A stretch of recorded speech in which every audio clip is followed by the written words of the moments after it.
هاي ازيكم؟ صباح الخير، عاملين ايه؟ اهلا بيكم في دانتال ام كير. معاكم دكتورة مهتاب علي.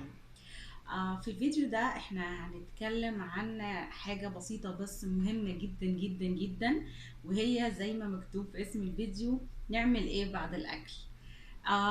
نعمل ايه بعد الاكل؟ المقصود بيها نعمل ايه لاسناننا بعد الاكل. لما بنيجي ناكل طبعا بيبقى دايما في بقايا من الطعام موجودة في يعني ما بين الاسنان وفي الفم عامة، مهما كان ومهما كانت اسناننا مترصصة صح. وعلشان كده احنا بنحتاج ان احنا على طول ننظف الاسنان، الى جانب ان بتتكون دايما طبقة من البلاك.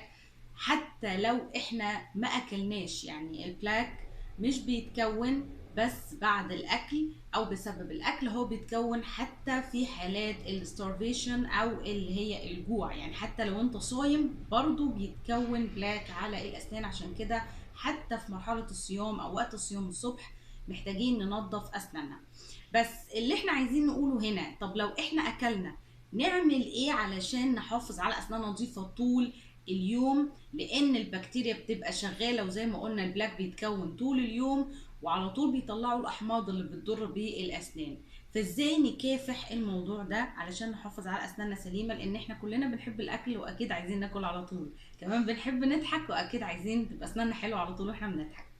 فهنقول نعمل ايه جوه البيت وبره البيت لاسناننا بعد الاكل. حاجات بسيطه بس بتفرق معانا كويس جدا جدا، غير طبعا اننا لازم يوميا بنغسل اسناننا بالفرشه والمعجون من مرتين لثلاث مرات يوميا. يفضل انه ما يقلش كمان عن 3 مرات يوميا، مره الصبح، مرة في وسط اليوم، ويفضل هي تكون بعد الوجبة الرئيسية، سواء كانت الغدا بدري شوية أو غدا أو عشاء متأخر شوية، بيبقى مثلا على المغرب أو كده، وبتكون بالليل قبل النوم. طيب لو احنا بقى بناكل حاجات زي السناكس اللي ما بين يعني الوجبات الرئيسية للطعام مثلا، في حالة ان احنا اول حاجة جوه البيت وبناكل فاكهة، بناكل شوكولاتة، بنشرب عصير، بيبسي، قهوة، شاي. ناس بتشرب شاي وقهوة كتير، انا ناس بتشرب قهوة كتير قوي، نسكافيه كتير قوي. ففي الحالة ان احنا مثلا بناخد البافرج ديت او المأكولات السناكس البسيطة ديت ما بين الاكل، هنعمل ايه؟ هل كل شوية نقعد نغسل سنانا بالفرشة والمعجون؟ لا. اللي ممكن نعمله لو احنا جوه البيت حاجتين في منتهى البساطه جدا جدا. لو في حاله ان انت مكسل قوي او مشغول قوي، مثلا بتذاكر او مثلا كنت بتاكل حاجه وانت بتنام، سواء بتاخد قيلوله في الظهر، او ان انت مثلا او انت بتاكلوا حاجه قبل النوم. هو ما يفضلش ان الواحد ياكل حاجه قبل النوم، بس يعني في حاله ان حد راجع تعبان من بره متاخر هينام على طول. في حاله الكسل قوي دي تقدر تستخدم السواك ومضمضه بس. يعني مضمض سناني علشان برضو بقايا الاكل، المضمضه بتساعد على ان انا اتخلص منها، زائد المسواك او السواك بيخليني اشيل طبقه البلاك الموجوده على الاسنان، وبالتالي لو نمت اقدر ان انا امنع البكتيريا من ان هي تطلع الاحماض بتاعتها اللي بتضر طبقه المينا وبتسبب التسوس ومشاكل اللثه. الحاجة التانية في حالة ان انا عادي مش مكسل، يبقى ان اغسل طبعا اسناني بالفرشة والمعجون، خصوصا في حالة ان انا واكلة حاجة فيها سويتس جامدة قوي او ستيكي زي التوفي وكده. في حاجة تالتة كمان ممكن تتعمل في حالة ان انا شربت حاجة فيها احماض زي البيبسي. ممكن ان انا يعني يفضل ان انا ما اغسلش اسناني على طول بالفرشه بعد الحاجه الحمضيه اللي شربتها زي البيبسي او المياه الغازيه عامه.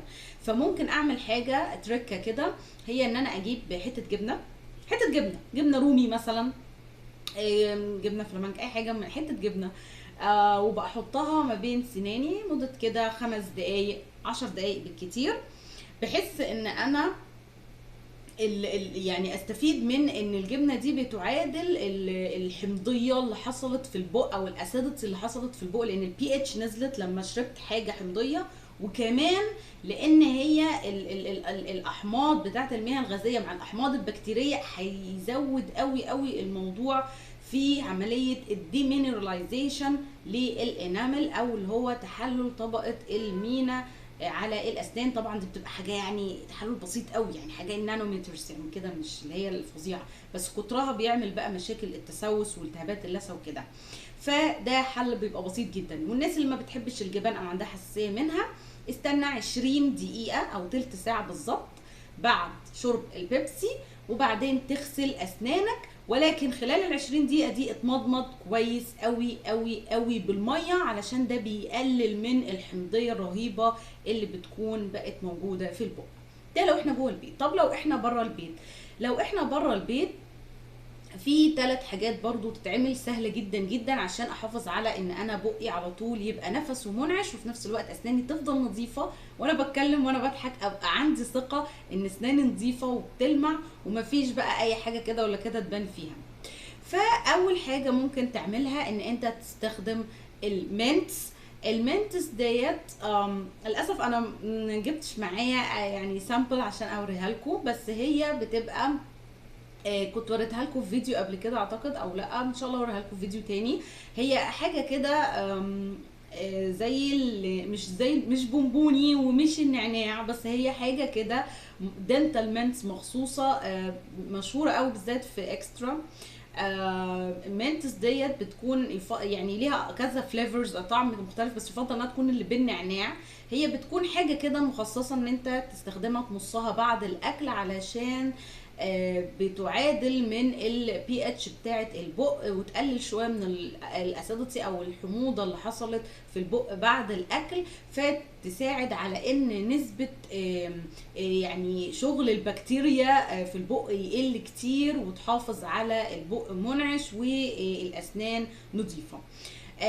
كمان ممكن استخدم مع المنتس تاني حاجه الشوجر فري تشوينج جامز، يعني تكون لبان ما فيهوش سكر، اللبان الخالي من السكر. وبرده من المشهور قوي في علكة اكسترا، في منها انواع فيها سكر وطعم وكده، وفي منها انواع ما فيهاش سكر.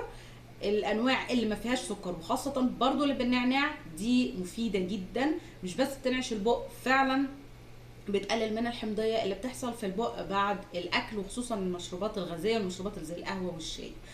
تالت حاجة كمان ممكن اعملها حاجة بسيطة جدا، هي المضمضة. اروح الحمام اتمضمض كويس قوي قوي قوي، عشان ده بيشيل اي بقايا طعام في البق. طبعا لو انا في عربية او بسوق او كده، او مش هقدر ان انا ادخل حمام، مفيش اكسس يعني لوجود ميه رانينج ووتر، ميه جاريه من حنفيه او كده، فممكن نستخدم زي ما قلنا المنتس او العلكه الخاليه من السكر. ورابع حاجه كمان، ودي حاجه انا بنصح بيها شخصيا، هي المسواك. لان هو فعلا فعلا بيبقى بديل كويس قوي للفرشه لو انا بالذات بره البيت، لكن مش الوحيد. يعني ما يغنيش عن الفرشه. يعني لما ارجع لازم اغسل سناني بالفرشه والمعجون، لازم الفرشه والمعجون 2 ل3 مرات يوميا. لكن المسواك بيبقى حلو جدا خاصه وانا بره البيت، لاني بزيل بيه طبقه البلاك اللي بتتكون، وكمان بشيل بيه اي بقايا من الاكل اللي ممكن تكون بقت ما بين الاسنان، خصوصا الناس اللي عندها يعني سبيسز او فراغات ما بين اسنانها. وكمان تالت حاجه ان هو برضو بيقلل من الحمضيه اللي بتحصل، او الاسيدتي اللي بتحصل في البق بعد الاكل والشرب، لانه بيساعد على افراز اللعاب.